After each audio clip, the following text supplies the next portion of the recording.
Welcome to the 40th episode of Tejano Keyboard on TejanoKeyboard.com. I got a Facebook comment in regards to, well, I had posted earlier, I believe a couple weeks ago or something like that, about concerns and issues that keyboard players are having themselves, and maybe me trying to help out with that. And one of them was a question on soloing and improvising, or rather a statement saying that there there are some issues with people being able to solo. Me personally, I struggle with this a little bit too. It's still a work in progress. Okay, so I will break things down here for you, and I will take notes right here. I'll pull this up. Well, maybe not that big. There we go. And I will bring my keyboard down so you can still see the keys as I'm talking. Okay, so the first approach that we're going to talk about is the approach to soloing is arpeggios. That I believe is spelled incorrectly. We'll just call them arps. Arpeggios. Okay.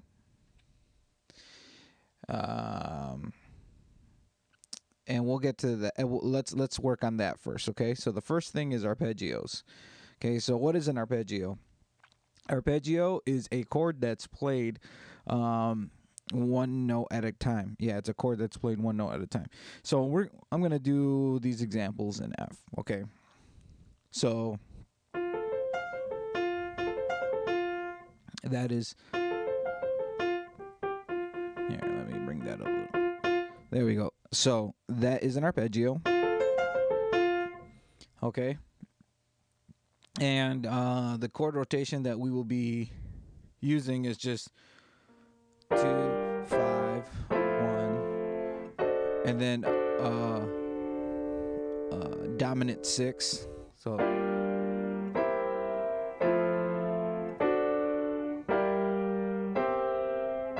over and over again. Okay. So you find this in a lot of cumbias.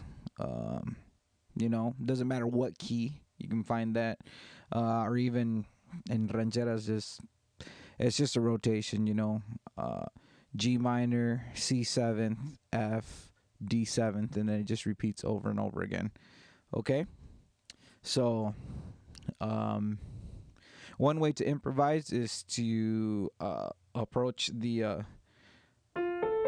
let's see. So the first chord would be G minor, followed by, and then you have to be able to play all the way up.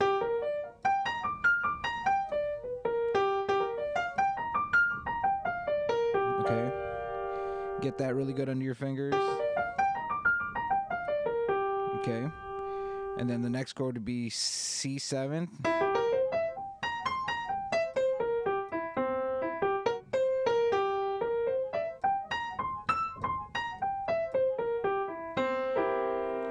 Followed by F.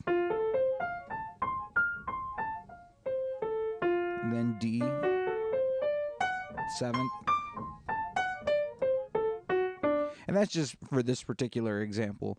But then to be able to improvise like that.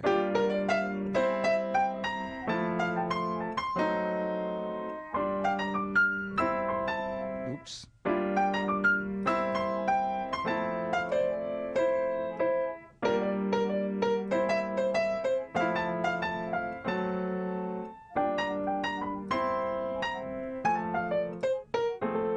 Okay, I started adding a little bit more there towards the end.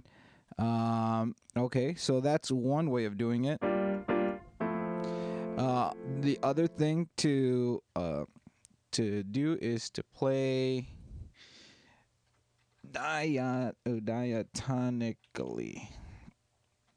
Okay, what does that mean? Diatonically means to fit within the key signature and the scales. Okay, so we are in the key of F, right? Okay.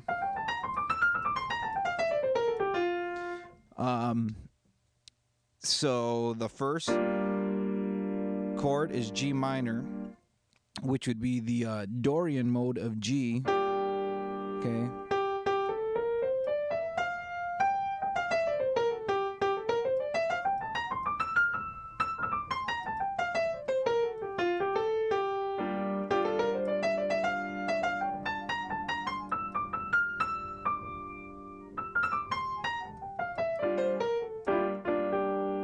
Okay, and then C. C, this would be C Mixolydian because it has a flat seventh. It's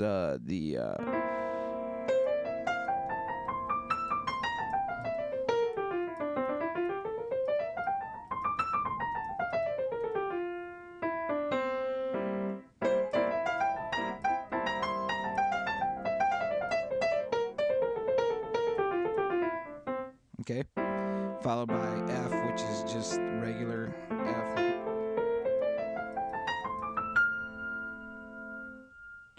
Now here's where we change. We have the accidental here, so you're gonna have, or excuse me,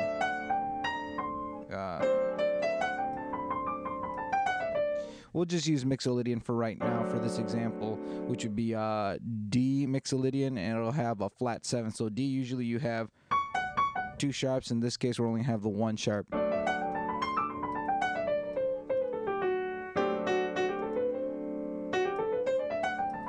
Oops. So if we were to play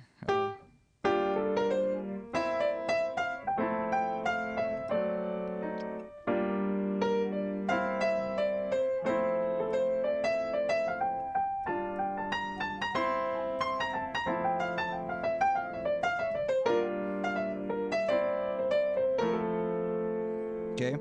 Now, if you were to combine both of those, playing diatonically, with your scales, and being able to play arpeggios, then it starts sounding more like,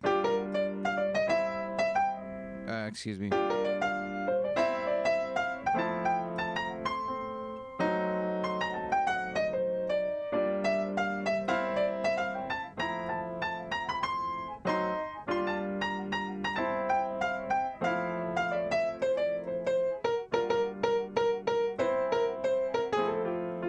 Now that leads me to my next one, because I've been doing it a little bit, is playing chromatically. Okay? Chromatic passing tones and playing chromatic scales. This is all good stuff here because it adds a little bit of funk, a little bit of blues in there. So say if we wanted to do arpeggios still, right? But we want to start from a chromatic half step down to kind of give it like, you can do that.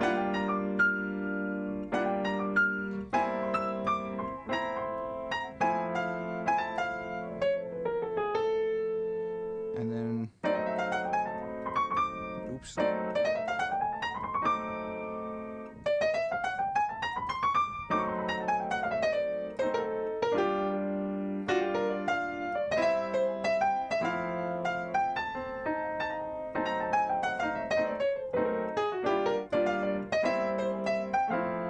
See, I've incorporated some of the arpeggios, and then chromatic,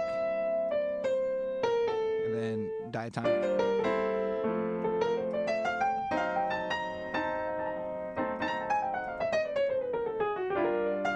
So you can do stuff like that. Okay, the next way that you can is the next thing you can do is use pentatonics. And we did a video on this. I'm also going to throw in the blues scales in here. And now allow me to explain.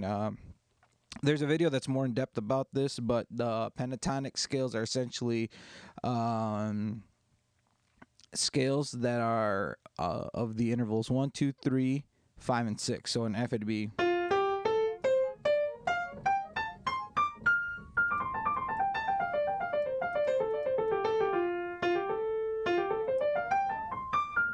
Okay. And the blues note in the major blues is between let's see here, between the 2 and the 3.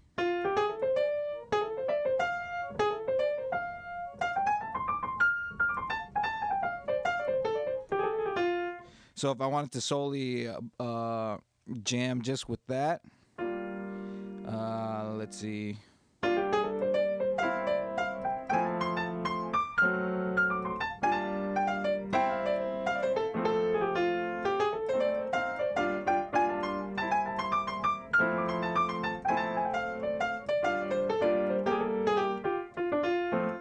Okay, so that's another way of doing it. You can also play the minor blues on top of it. So if we do our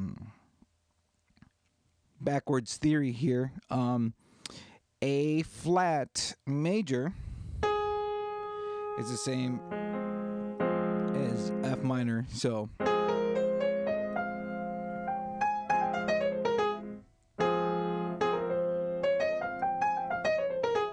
the way to approach that would be to play 1, 2, 3, 1, 2, 3, 5, 6.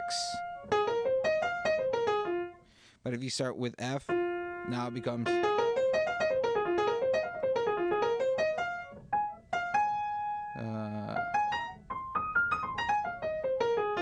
but then the blues note, like I told you, is between the 1, 2, and it's the chromatic step between 2 and 3. So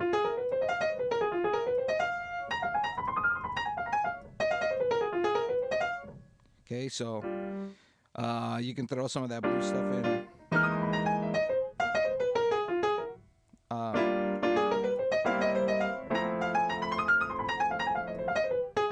Okay, so now you've got 4 things. You can do arpeggios, diatonic Lee, chromatic, and then blues, and then other pentatonics. Okay, now I'm gonna kind of touch back on diatonic here for a second. When you alter your 5 chords, okay, we did a whole video on altered 5 chords.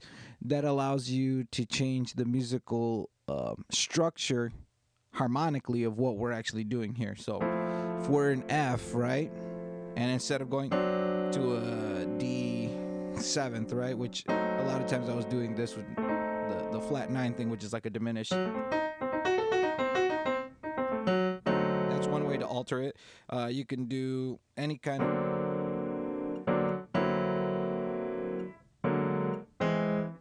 let's see.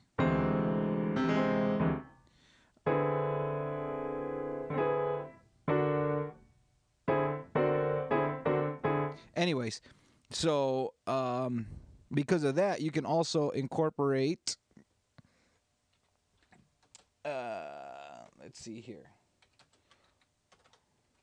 Whole tone scales, and I'm also going to put altered scales,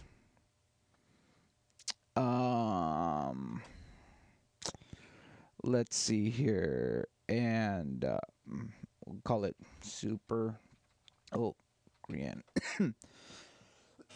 Excuse me. Okay, so I did a whole video on whole tone scales, and okay, so you can use those over the dominants. So over here, let me add.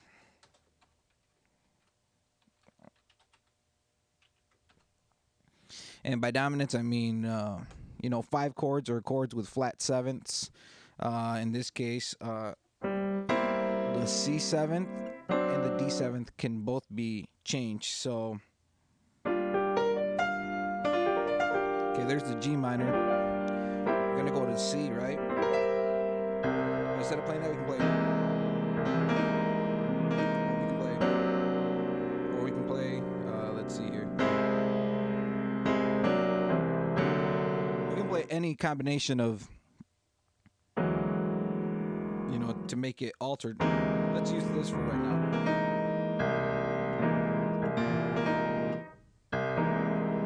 Yeah. Okay. So, Super Locrian, which is the altered scale, has every single altered tone that you could use. It has both flat 9, raised 9, raised 5, flat 5, and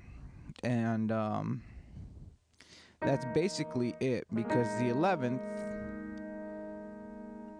is the 11th. If you raise the 11th, it's a flat 5. I guess if you were to use a raised 11 in the chord, that this altered scale still applies to that. I'm getting pretty thick here on the theory, so you'll have to excuse me. But anyways, so for example, the C altered chord or Super Locrian is like this. No, I'm sorry, that's diminished.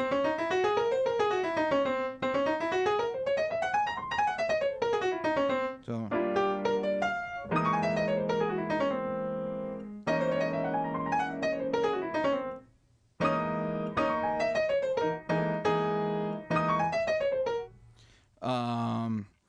And this lick right here, excuse me, I've heard it a few times in jazz for sure. I've heard it once or twice in Tejano music. I know I've heard it in Valiente. I've heard it in a sax solo for No Quiero Saber de Ti by Jay Pettis. So, I mean, it's all based off of the altered scale. So.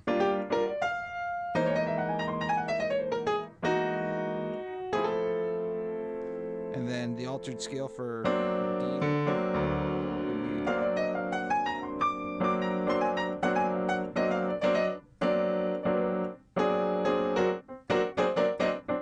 Let's see here.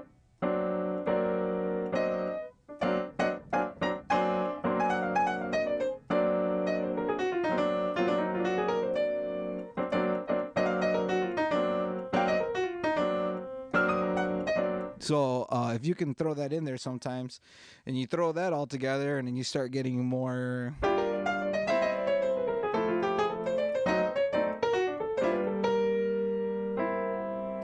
Let's see.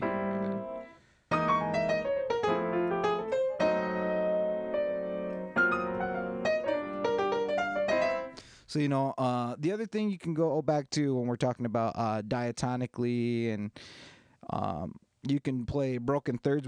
I did a video not too long ago about doing our, let's see.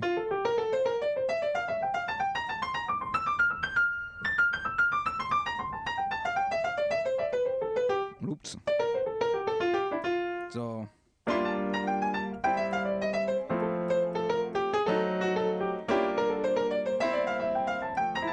The other scale practice that we were doing, where it goes a series of 4 down and then 1 back up. So.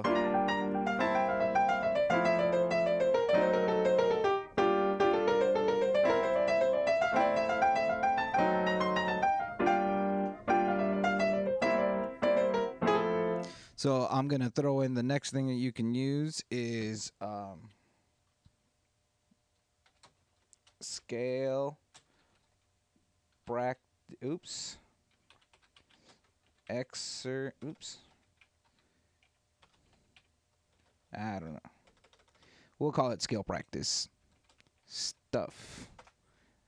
My spell check in my brain is currently off. You'll have to excuse me.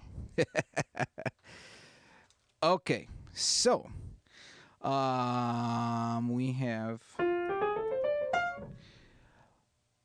have all of these tools right here, but the most important thing that I would suggest as far as for soloing is transcribing. Now, what is transcribing? Well, let's talk about soloing to begin with. Soloing is a way for a player to be able to speak and to say something. And the only way for people to understand what you're trying to say is by knowing the language. Okay, so if you want to sound like a certain person or say a certain thing, you have to not only just learn, like right now we're learning words and sentences.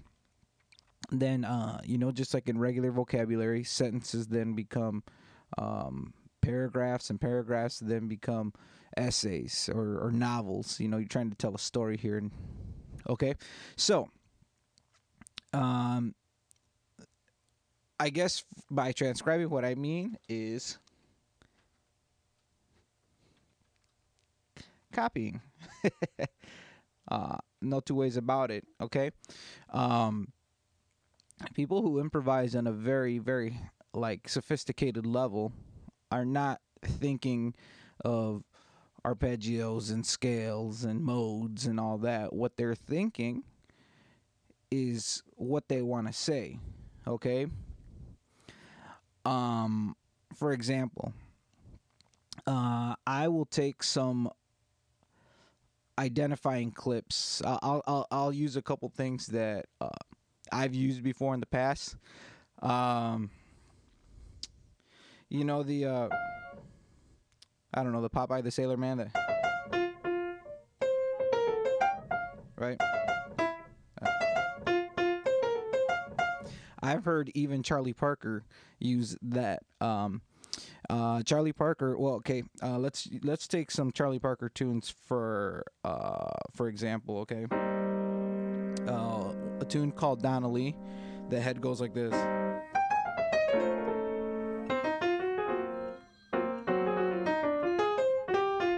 Okay.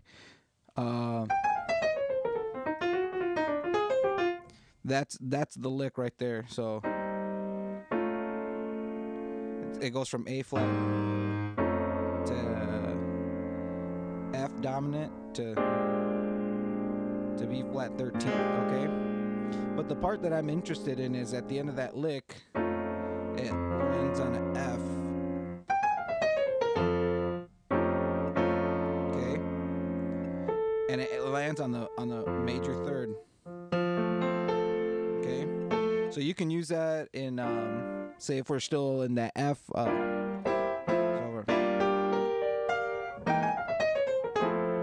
see? Okay, there's another tune that Charlie Parker does. It's called Anthropology.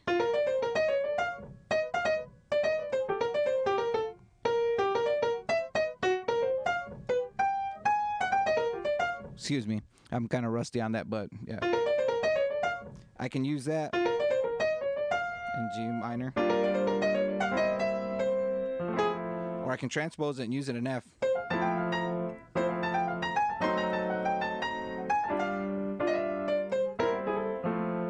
The G minor, which is still in that chord progression, you can use. Let's see.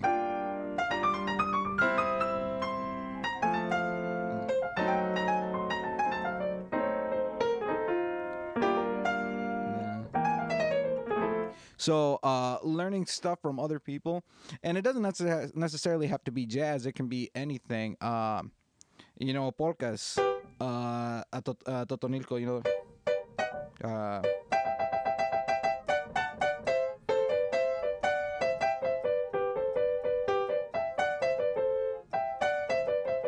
and then it does that.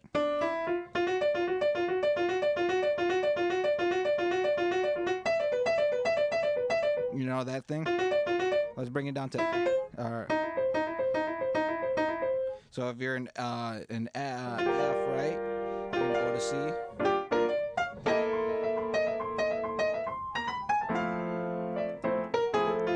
You know what I mean? It could be anything. Let me think here. That I was talking earlier about that solo to that J Pettis tune. No quiero saber de ti. How's it go?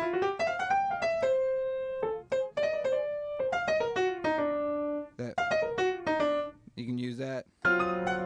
It's based off of that altered scale. That's what I was talking about earlier. So let's see.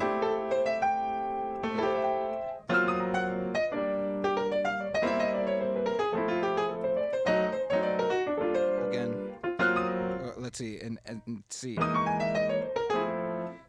that same as that's the same lick. So basically, you want to learn phrases that are saying something that you want to say. You know.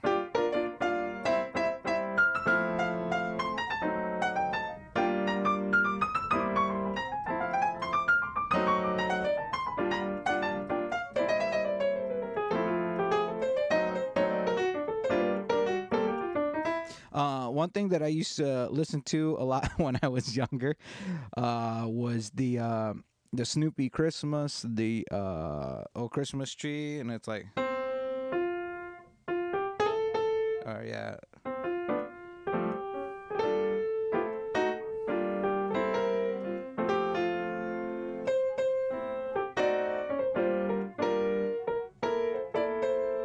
Whatever, but there were some licks in there kind of on this F thing too that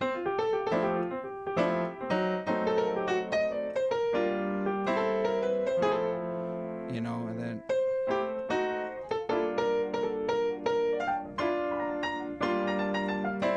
something like that.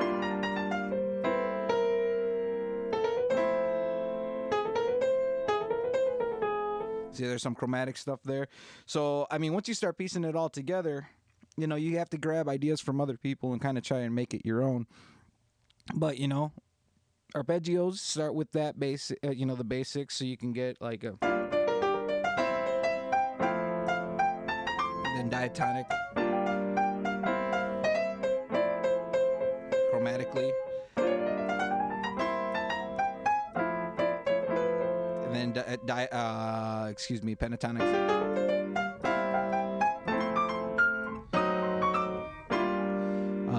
Whole tone scales. Let's see.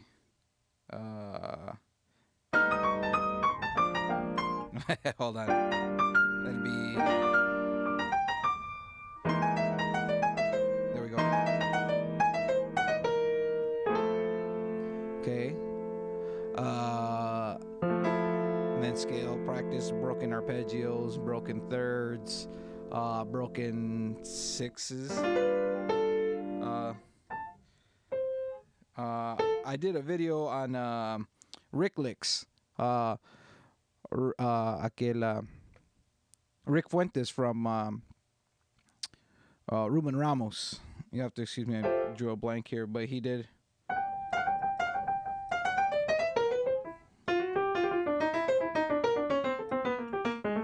So from the G.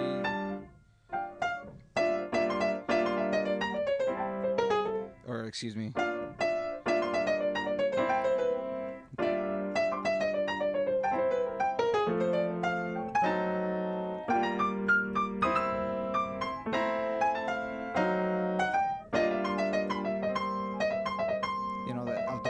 Thing, and then some of the, you know, you've probably heard some blues players do like, you know, just based off of that, the blues scale. I mean, there's a ton of different tools that you can use, you know, different. This is kind of like little pieces of the alphabet, you know what I mean? Or I guess your scales and your chords would be your alphabet. This is more like how to construct some of your sentences. But in reality, listen to people that you really, really like, how they improvise, you know, whether they, and it doesn't have to be keyboard players. They can be saxophone players, trumpet players, anything. I mean, I did a reference to a polka. That's an accordion thing, you know. I've done references to Charlie Parker's trumpet, you know. You know, listen to some John Coltrane and you know, some of that stuff might seem like it's way out of your realm, and it's not. You know, just slow it down, use your ear, and try to copy what they're saying, you know? So I hope that was helpful, and if you guys have any other questions, be sure to give me an email, send me an email, or send me a message, and I hope you guys enjoyed the video. Happy practicing.